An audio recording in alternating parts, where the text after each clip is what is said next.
Assalamualaikum warahmatullahi wabarakatuh. Perkenalkan, saya mahasiswi dari Akademi Farmasi Surabaya, program studi D3 Farmasi mata kuliah Mikrobiologi. Nama saya Nova Salsagea Ananda, saya dari kelas A319. Di sini saya akan bahas mengenai bakteri. Yuk kita bahas.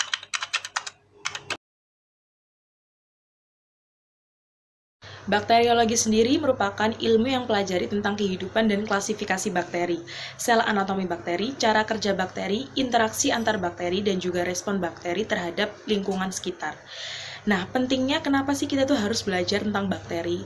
Karena meskipun bakteri memiliki dampak negatif pada kehidupan manusia, ternyata bakteri juga memiliki nilai positif dalam kehidupan manusia, terutama pada bidang pengobatan, pertanian, ilmu pangan atau gizi, dan juga perindustrian, terutama industri fermentasi.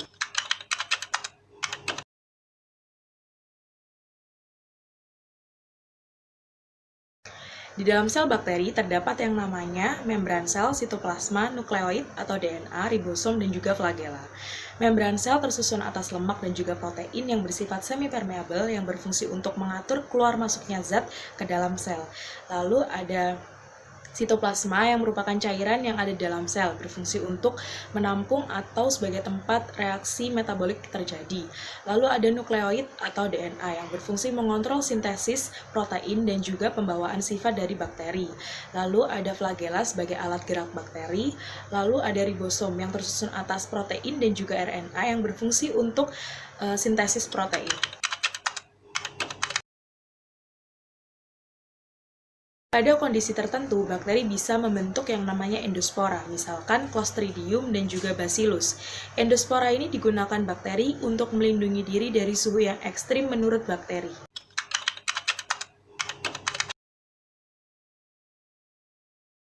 Nah, bakteri kan merupakan organisme mikroskopis yang hanya bisa dilihat oleh mikroskop, rata-rata berdiameter 1,25 mikrometer.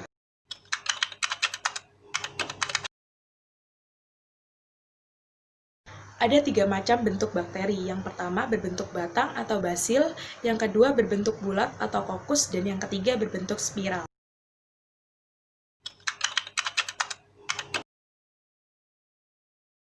Bentuk-bentuk bakteri batang atau basil dibedakan menjadi 3. Yang pertama ada monobasil, adalah bakteri yang berbentuk batang tunggal. Contohnya Salmonella typhus atau penyebab penyakit tifus. Yang kedua ada diplobasil atau bakteri yang berbentuk batang bergandeng 2. Yang ketiga ada streptobasil, adalah bakteri yang berbentuk batang, bergandengan memanjang, dan berbentuk rantai. Contohnya Bacillus anthracis atau penyebab penyakit antraks.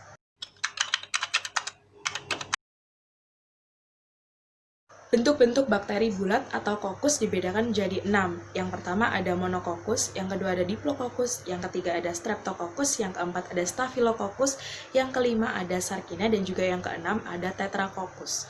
Yang pertama ada monokokus, adalah bakteri yang berbentuk bola tunggal, contohnya Monococcus gonorrhoeae atau penyebab penyakit kencing nanah. Yang kedua ada diplococcus, adalah bakteri yang berbentuk bola bergandengan 2, contohnya ada Diplococcus pneumonia atau yang biasa kita kenal sebagai penyebab penyakit peradangan paru-paru. Yang ketiga ada Streptococcus. Nah, Streptococcus ini adalah bakteri yang berbentuk bola dan membentuk rantai. Contohnya ada Streptococcus pyogenes atau penyebab sakit tenggorokan. Dan yang selanjutnya ada Staphylococcus, adalah bakteri yang berbentuk bola tapi dia berkoloni dan bentuknya seperti buah anggur. Contohnya adalah Staphylococcus aureus atau biasa kita kenal sebagai peradangan paru-paru.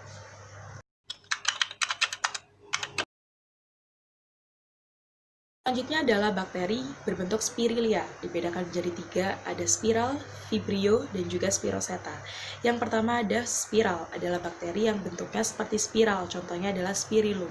Yang kedua ada vibrio, adalah bakteri yang bentuknya seperti spiral tapi tak sempurna, contohnya adalah vibrio cholerae atau biasa kita kenal sebagai penyebab penyakit kolera. Yang ketiga ada spiroseta, adalah bakteri yang bentuknya seperti spiral tapi bergerak. Contohnya ada Spiroseta pollida atau biasa kita kenal sebagai penyebab penyakit sifilis. Perkembangbiakan bakteri bisa dilakukan dengan 2 cara. Yang pertama rekombinasi genetik dan yang kedua adalah membelah diri. Adapun macam-macam dari rekombinasi genetik ini adalah transformasi, transduksi, dan juga konjugasi. Transformasi adalah perpindahan DNA dari sel bakteri satu ke sel bakteri yang lain. Dan yang kedua ada transduksi, adalah perpindahan DNA dari satu sel bakteri ke sel bakteri yang lain dengan perantara virus. Dan yang ketiga ada konjugasi, adalah perpindahan DNA dengan cara bergabungnya dua bakteri lalu membentuk jembatan. Selanjutnya ada pembelahan diri secara biner atau langsung. Pada pembelahan ini sel bakteri membelah diri menjadi dua sel anakan, di mana sifat sel anak yang dihasilkan sama dengan sifat sel induknya.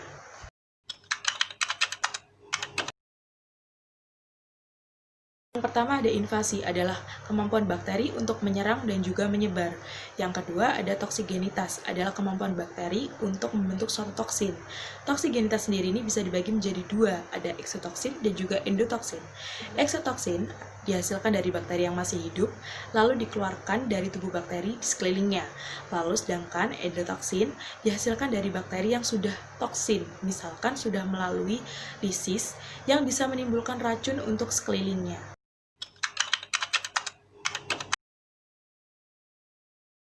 Macam-macam bakteri berdasarkan sumber oksigen yang diperlukan dalam proses respirasinya. Ada dua, yaitu yang pertama bakteri aerob dan yang kedua bakteri anaerob. Yang pertama ada bakteri aerob, adalah bakteri yang memerlukan oksigen bebas dalam proses respirasinya. Contohnya ada Nitrococcus, Nitrosomonas, dan Nitrobacter.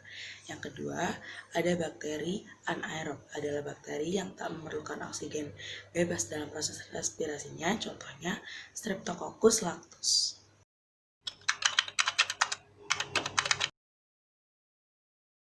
Macam-macam bakteri berdasarkan kebutuhan terhadap oksigen terbagi menjadi tiga. Yang pertama bakteri aerob obligat, bakteri anaerob obligat, dan bakteri anaerob fokulatif. Yang pertama ada bakteri aerob obligat, adalah bakteri yang hanya dapat hidup dalam keadaan banyak mengandung oksigen. Contohnya ada Nitrobacter dan juga Hydrogenomonas. Yang kedua ada bakteri anaerob obligat, adalah bakteri yang hanya dapat hidup tanpa adanya oksigen. Contohnya ada Clostridium tetani. Dan yang ketiga ada yang namanya bakteri anaerob fokulatif, adalah bakteri yang bisa hidup tanpa atau dengan oksigen. Contohnya ada bakteri Salmonella typhosa, bakteri E. coli, dan juga Shigella.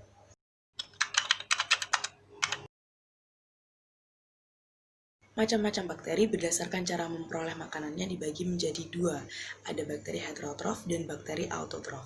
Yang pertama, bakteri heterotrof adalah bakteri yang hidup dengan cara memperoleh makanan berupa zat organik dari lingkungannya. Adapun bakteri heterotrof yang bersifat saprofit atau yang menguntungkan bagi kehidupan manusia, hewan, maupun tumbuhan. Contohnya adalah bakteri E. coli. Namun ada pula bakteri heterotrof yang bersifat parasit atau yang merugikan bagi kehidupan hewan, manusia, maupun tumbuhan. Dan bakteri ini juga bisa menyebabkan penyakit atau patogen. Contohnya adalah Salmonella typhosa atau penyebab penyakit tifus, Vibrio coma penyebab penyakit kolera, dan Mycobacterium tuberculosis atau penyebab penyakit TBC.